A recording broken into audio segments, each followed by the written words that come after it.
एक बार गणेश जी पृथ्वी पर विचरण कर रहे थे।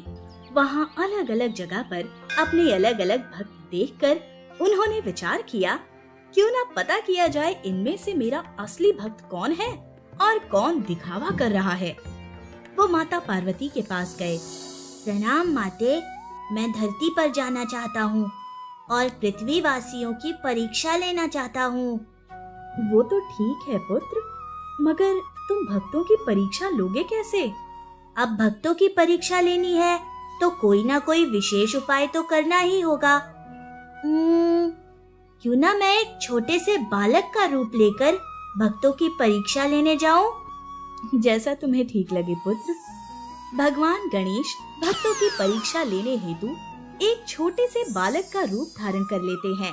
बालक का रूप रखने के बाद उन्होंने परीक्षा लेने के लिए एक हाथ में एक चम्मच में दूध लिया और एक हाथ में एक चिमटी चावल और गली गली आवाज लगाने लगे। मुझे भूख लगी है, मेरे पास खीर बनाने के लिए सामग्री है, मुझे कोई खीर बनाकर दे दो। मगर सभी लोग उनके दूध और चावल को देखकर हंसी उड़ाने लगे। अरे इतने सारे दूध और चावल के लिए हमारे पास बड़ा बर्तन नहीं है, खीर नहीं बना पाएंगे। हमें क्या फुर्सत में समझा है जो मजाक करने चले आए? हाँ? अरे बहन, मुझे तो कोई ना समझ बालक लगता है जो इतने से सामग्री की खीर बनवाना चाहता है। हाँ, तुम सही कह रही हो। बालक, तुम अपने घर जाओ। महिलाओं के कहने के बावजूद गणेश जी ने हट नहीं छोड़ी और एक गली से दूसरी गली, एक शहर से दूसरे शहर भटकते रहे, मगर कोई उनकी खीर बनाने को तैयार ही नहीं था। सुबह से शाम हो चुकी थी। चलते चलते गणेश जी के पैर भी दर्द करने लगे। एक जगह बैठकर खुद से ही बोले, लगता है मेरे दूध और चावल की कोई भी खीर नहीं बनाएगा। तभी एक बुजुर्ग महिला की निगाह बालक गणेश पर पड़ी। उसका हृदय पसीज गया और उसने सोचा, ये बालक भूखा प्यासा खीर बनाने के लिए घूम रहा है, क्यों ना इससे सामग्री लेकर अपने घर की सामग्री मिलाकर खीर बनाकर खिला दूं। और उन्होंने गणेश जी से कहा, लाओ बालक, ये दूध और चावल मुझे दे दो, मैं तुम्हारे लिए खीर बना देती हूँ। माता, ऐसे नहीं, आप ये सामग्री लेने के लिए अपने घर से कोई बर्तन लेकर आ जाइए। बुजुर्ग महिला अपने घर के अंदर गई और एक कटोरी लेकर बाहर आई। लाओ बेटा, तुम्हारे दूध और चावल इसमें डाल दो। आप तो बहुत छोटा सा बर्तन लेकर आई। खीर बनाने के लिए 2 बड़े बर्तनों की आवश्यकता होती है। अपने घर का सबसे बड़ा बर्तन लेकर आइए। बेटा, तुम थोड़ा सा तो दूध और चावल लेकर आए हो, इतनी सी सामग्री के लिए बड़े बर्तन की क्या आवश्यकता? नहीं, आप तो बड़ा ही बर्तन लेकर आइए। ये बच्चे भी बड़े हठी होते हैं, एक बार जिस काम की सोच लेते हैं वो करके ही रहते हैं। अब बच्चा कह रहा है तो बड़ा बर्तन ले ही आती हूँ। बाल गणेश के कहने पर बुजुर्ग महिला अपने घर का सबसे बड़ा तपेला लेकर आ गई। गणेश जी अपने हाथ से चावल और दूध जैसे ही बर्तन में डालने लगे, वो बर्तन पूरी तरह भर गया, मगर हाथ के दूध और चावल खत्म नहीं हुए। बुजुर्ग महिला अपने घर के सारे बर्तन लेकर आ गई। सारे बर्तन दूध और चावल से भर गए। ये सब देखकर बुजुर्ग महिला को बड़ा आश्चर्य हुआ, मगर गणेश जी मंद मंद मुस्कुरा रहे थे। माई, जब तक आप खीर बनाओ, मैं स्नान करके आता हूँ। बेटा, इतने सारे दूध और चावल की खीर तो बहुत सारी बन जाएगी। इतनी सारी खीर का हम लोग क्या करेंगे? हाँ, वो तो है, खीर तो बहुत सारी बन जाएगी। आप ऐसा कीजिए, सारे गांव को अपने घर पर भोजन के लिए आमंत्रित कीजिए। भोजन में सभी खीर का प्रसाद ग्रहण कर लेंगे। ठीक है बेटा, जैसा तुम्हें उचित लगे। तुम स्नान करके आओ, तब तक मैं खीर बना लेती हूँ और सारे गांव को निमंत्रण भी दे देती हूँ। बुजुर्ग महिला ने बड़े ही चाव से सारे लोगों के लिए खीर बनाई। बहुत सारी खीर बनकर तैयार हो गई। खीर बनाने के बाद वो गांव में सभी लोगों को भोजन करने के लिए निमंत्रण देने गई। आज मेरे घर खीर प्रसादी बनी है, सभी लोग मेरे घर ही भोजन करना, ठीक है? बुजुर्ग महिला की बात सुनकर सभी लोग आपस में बातें करने लगे।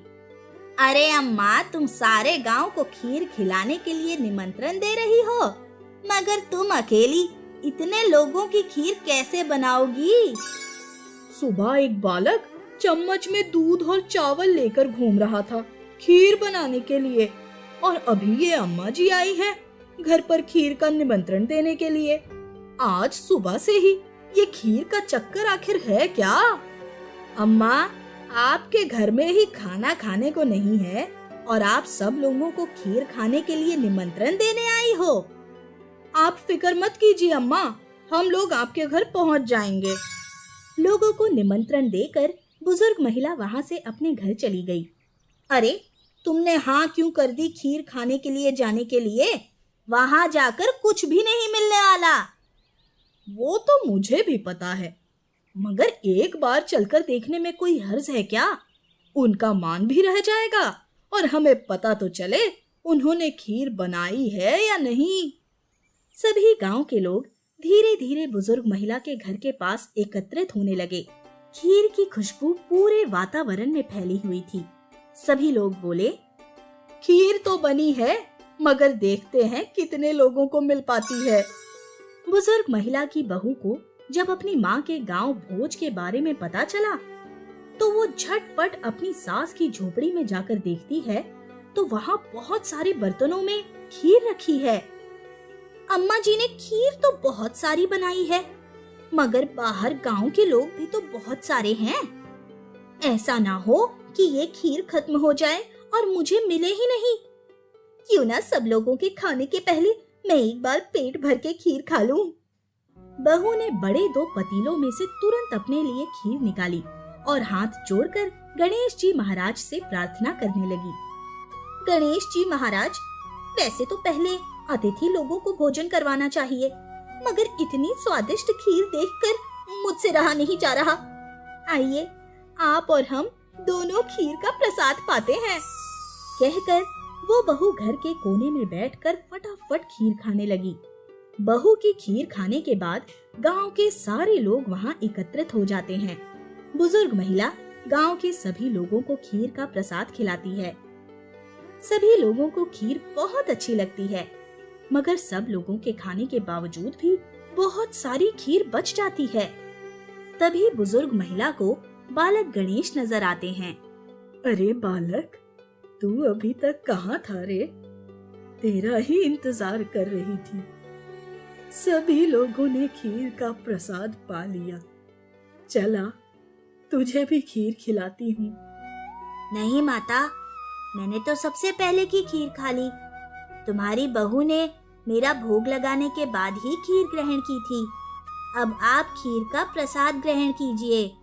बुजुर्ग महिला ने भी मन भरकर खीर खाई, मगर उसके बावजूद भी बहुत सारी खीर बच गई थी। ये तो अभी भी ढेर सारी खीर है। अब मैं इस खीर का क्या करूं? आप ऐसा कीजिए, इस पूरी खीर को 4 भागों में विभाजित कर अपने घर के 4 कोनों में रख दीजिए। कहकर बाल गणेश वहां से अंतर ध्यान हो गए और उसी रात उस बुजुर्ग महिला को नींद में आकर गणेश जी ने दर्शन दिए। माता, आपने मेरे कहने पर जो खीर बनाई है, इसका प्रतिफल आपको जरूर मिलेगा। अगली सुबह जब बुजुर्ग महिला की नींद खुली तो वो हैरान रह गई। खीर के भरे हुए तपेले में खीर की जगह हीरे मोती भरे हुए थे।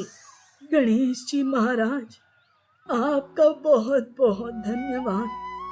लगता है बच्चे के रूप में आप ही मुझे दर्शन देने आए थे।